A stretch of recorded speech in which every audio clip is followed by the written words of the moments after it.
Good day. I just want to share something about the Father's heart or Dad's heart. And I want to explain it how he explained it to me in using when there were a lot of money changers in the Bible, prohibiting or asking money from the people who wanted to go into the temple. And the reason for me sharing is that he very aggressively almost showed me via this specific piece of scripture how he hates anything that would tell anyone that they do not have full access to him. It was in those days. I'm not going to go into the history. I don't want to be technical, but I'm just going to explain how he explained it to me. So you have a bunch of people here. They, in their sincerity in their heart, they actually want to get to God. They want to go into the temple. They want to go pray or whatever, commune with God, or just at least feel that they're okay with God. I don't know exactly what their reason was, but they wanted to get closer to God. Now, in order to do that, you couldn't just go straight into the temple and go pray or talk to God or to Dad. What you needed to do is you needed to pass all these different tables with money changers. And these money changers, either sold you a pigeon or a goat or a calf. I'm not entirely even sure what they sold. But the point is, they couldn't just freely access. They needed to, one, come and pay. And I think it was paid in classes. If you think about someone who can actually pay or buy pigeons versus buying a goat versus buying a calf. So already there's different levels of guilt that comes in. So I can't get there because I don't have the money, so I can't speak to God. The second thing, I have some money, but I don't have that much of that one, so I'm just buying pigeons. So the guy with the calf is really going to get favor from God because I am this, but I can't change it because I only have this money. So I need to concede to the fact that I am less than, I'm not worthy enough, and even if I pay a little bit, I won't be even in his favor as much as that guy. So it's just a very sour picture. And then you get Jesus who comes in there, and this is love personified. This is love in a body.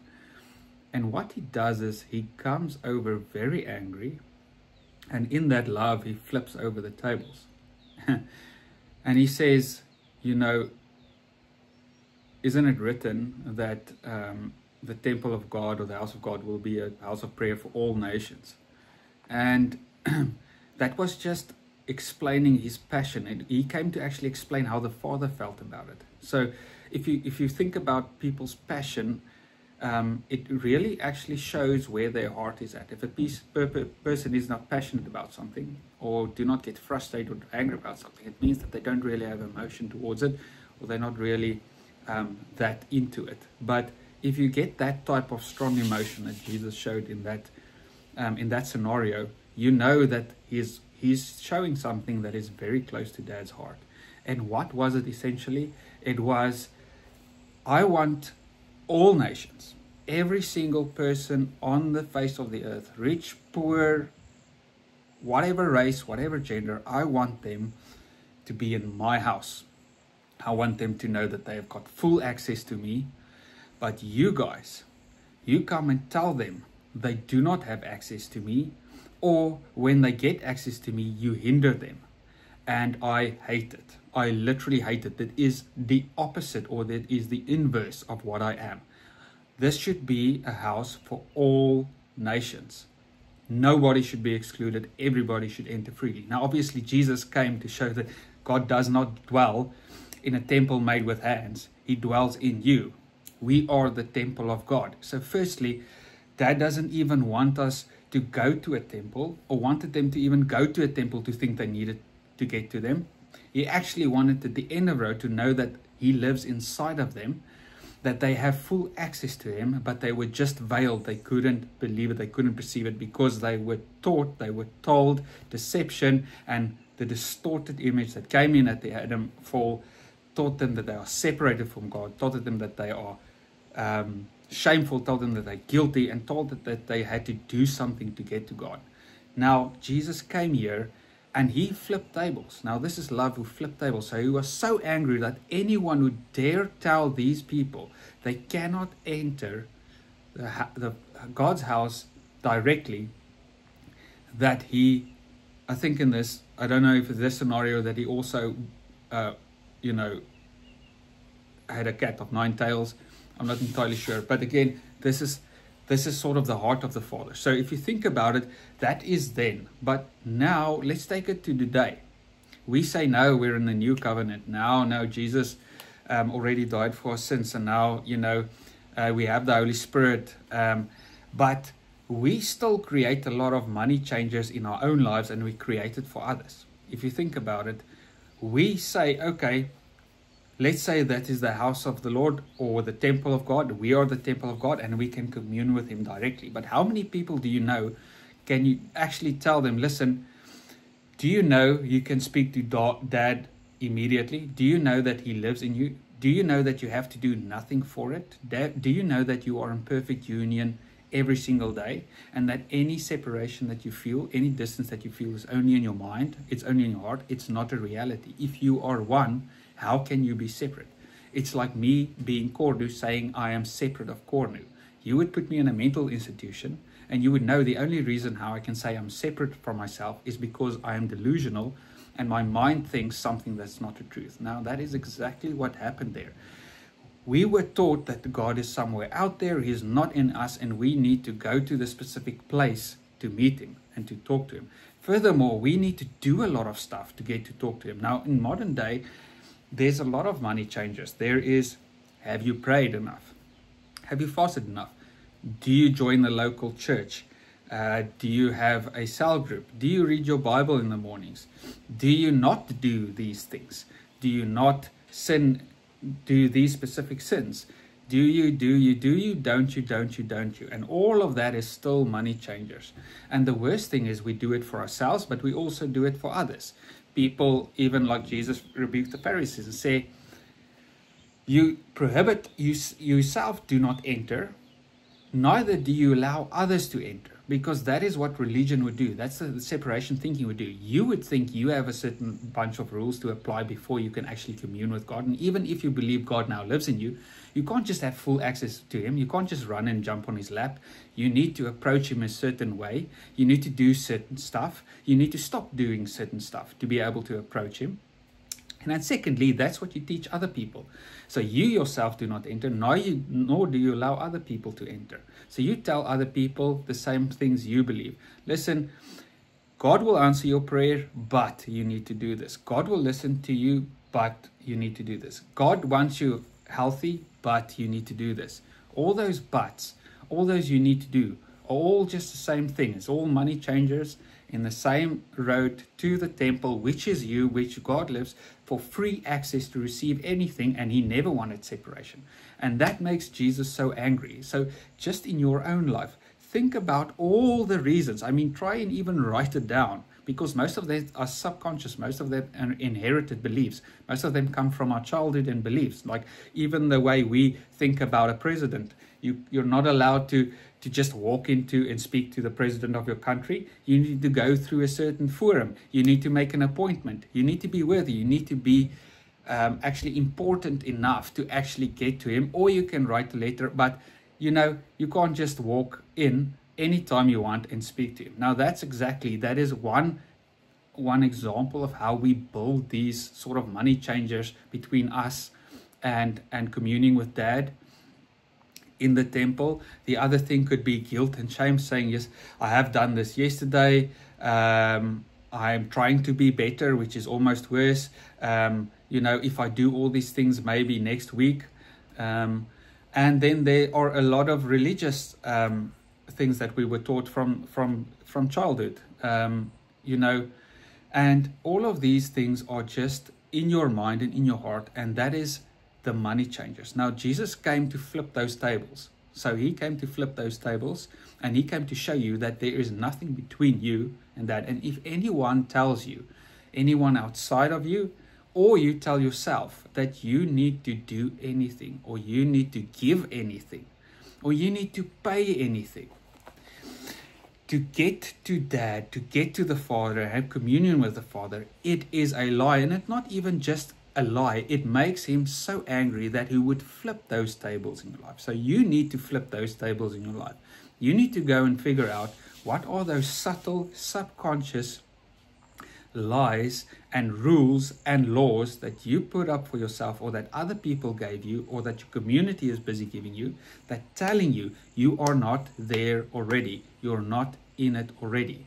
It is like the whole point of heaven is for one day. If you think that it will always be out of reach, you will always be in a perpetual state of anxiety, and you'll always think that you cannot enter it right now. Jesus even said the kingdom of heaven is within you. He said that. He said, let it be on earth as it is in heaven. Not let it be in heaven as it is on earth.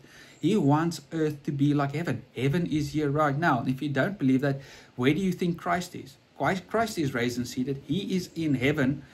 What your perception of heaven? So yes, that is true. Where is Christ now? Christ is in you, the hope of glory. So where is heaven then? Heaven is already inside of you. So heaven is a present day reality. Communion with your Father is a present day reality. The Holy of Holies is already in you.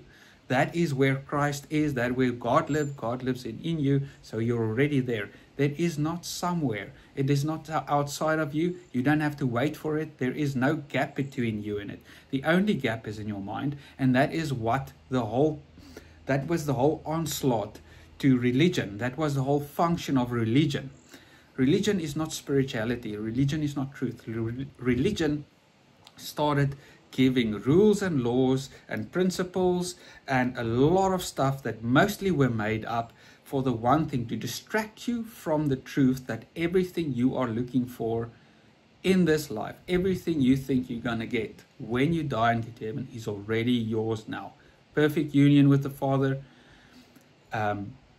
love, joy, peace, health, wealth, prosperity, everything that you think heaven is already in you, and it's already your reality now. The only thing that you need to do is believe. That's why Jesus said, like, listen, they even asked him, what do we need to do the works that God requires? Like, what is the mechanism? And he said, believe. Now, believe sometimes can be difficult, because we could say, yes, we believe this now. Why isn't it happening? But that's also why it says, you be transformed by renewing of your mind. Unfortunately, your mind and your heart has been programmed by a word and a world, and a word that is contrary to the word of your Father and contrary to Christ. And it has been done so deliberately. That was why the veil was pulled off. That's why the enemy wanted you to eat from the knowledge of good and evil, so that he can use knowledge to veil you and keep you from this truth. Now, Jesus came to remove that veil. So now, all that we need to do to inherit this, or to realize that we already have it, inheritance is actually just receiving the inheritance, is just believe. It is believe, believe, believe. Will you believe what Jesus said? Will you believe when he said the kingdom is within you? Will you believe that Christ is in you? Will you believe that heaven is here now and it's in you? Will you believe that you're already in perfect union with your Father? That was how he explained it to me, and he even told me, be aggressive about those money changes. It has been in your life for more than 30 years. It kept you away from me, and it kept you away from receiving from me. Even if you think about the parable of the prodigal son, you know, the younger brother, he said, okay, listen, thank you for my inheritance. I'm going out. I'm going to have a Joel. And then when he realized, listen, this is not really sustainable. Even my father's house is actually better than this. I'm going to go back. And he's got his real speech. Whenever he got there, Dad was looking for him firstly. Secondly, he ran to him. He didn't even let him finish his speech. He immediately said, put the best robe on him, you know, put a ring on his finger, which means like, listen, this is the signet of my house. Everything that I have is yours. Put sandals on his feet. Bring the fatted calf, you know, which is the best thing. Think about the best restaurant, most expensive restaurant. We're going to this most expensive restaurant because you're back in the house. And then, you know, throw a party. I'm so happy. He didn't ask the son, what did you do? He didn't put ground rules back for his return. He didn't say, listen, I'll let you back in, but now we need to work on on you actually staying here, and if you do not do this, it's out again. Or he's going to say, listen, you just get a portion, I'll see if you're worthy for that ring, or let's see where the relationship is. None of that rubbish. He just gave him everything. That was the Father's heart from the beginning, to in any case give him everything. That's why he gave him an inheritance as well. His son asked for it. He gave. Your Father's heart is to do that. And then the older brother was angry. Now he didn't want to come in. Here there was music and dancing, and then, you know, the thing about the older brother is he didn't receive. The younger brother, because he had nothing to give, he realized there is no more money changers. He came to the father, say, listen, he basically want to say, I've sinned against heaven and earth, and you know, I'm not worthy to be called your son, but make me like one of your hired servants. In any case, that was interrupted. But what he did in that sense is, he got rid of all the money changers, and he said, listen, I don't even have money to buy a pigeon. I don't have money to buy a goat or a calf. I have nothing to give. Dad, like, if you don't take me, then there's nothing I can do. I have no more money, and I have no more tables and money changers. Like, you are here, the house is there. It's up to your goodness. It's up to you receiving me or not. And then the father was like, yes, man, what do you think? I didn't even let you finish. You never stopped being my son. You were always my son, you know, so just come back and have the best of the best. I'm so overjoyed. Now the older brother, and then obviously the younger brother received a lot. He received the fatted calf, the ring on his finger, all that kind of stuff. He received the party and the joy of the father. The older brother did not receive. And it says, you know, he was angry, like, why is there music and dancing? And the father said, listen, because your younger brother, your brother has returned, and your father accepted him. And he was so angry. And the father came out and said, listen, why don't you go in? And he said to his father, like, all these years I've been serving you. I've done everything right. I've been in the field. I've worked hard. I've labored. I have never transgressed any of your commandments. But you have never given me a goat. Now there's two important things here. One, he just created his own money changer, you know. So he created the work in the field and not transgressing any of the commandments to be able to get to the house and to be able to receive the goat. Now the other thing is, he was waiting for God to give him a goat, for father to give him a goat. Realize that God never gave him the goat. Father never gave him the goat because he cannot. If dad gave him the goat, then it would just reaffirm performance behavior. So he couldn't. If he worked in the field and dad said and came, listen, now I give you a goat, he would think it is because he worked in the field, because he didn't transgress. And that would keep him in the field and keep him not transgressing to get another goat. Now dad doesn't want any of that. Dad wants to say, listen, I give because of my goodness, because of how much I love you, not because of what you do. You cannot earn this, boy. It's impossible, you know. And that's why the younger son, when he came back, smelling like pigs, nothing to give, literally probably not even that much clothes on his backs, dad was like, here is my whole household. Here's all my riches. Here's the best of my house. Take it. Older brother, working for it, didn't even get his goat. And then but the father said with him, you were always with me, and all that I have is yours. So that means that the older brother could have walked in, grabbed a fatted calf any time he wanted to. Yet he was waiting on God to give him the goat. And there are so many people, and I've been there, waiting on God for that breakthrough, waiting on God for that healing, waiting on God for that manifestation, waiting on God for that answered prayer. But you never seem to get it. And then you see the guy who you think are very worldly and, you know, like a rough cat, and he just gets favor upon favor upon favor. And it makes you angry, you know, because that guy realized, listen, yes, something good. He didn't even know there's money changes required. So he went and he received. The older brother that had performance mentality create money changes and created that distance, and therefore he never received, you know. And we need to get away from that performance culture. It's clearly stated that that's not the way you receive from God. So it's not that God doesn't give. He said, everything that I have is yours. So everything that God Almighty, your Father, has is already yours. He doesn't even need to give it to you. You just need to receive it. Now, receiving is opening yourself up and saying, listen, this is your goodness. I don't, it doesn't matter what I do or don't do. I give up and I'm receiving your goodness. Performance will always keep you there, and the thing is about performance, it's always like when you get there, the goalpost moves, and then the goalpost moves, and then the goalpost moves. You're not fully ever satisfied even in yourself that you performed well. So I hope this encourages you just to let go of all the money changes that you create in your own mind, that other people around you give you, and realize that you are the temple of God. You have full access to the Father. You don't have to wait to work to pay for anything. That is a lie. That is a doctrine of the enemy, and that is literally also antichrist teaching, because the truth is Christ in you, the hope of glory.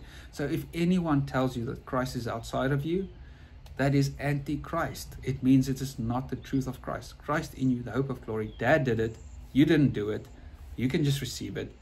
It's because he loves you, not because you love him. And let him be a father. Let him be good to you.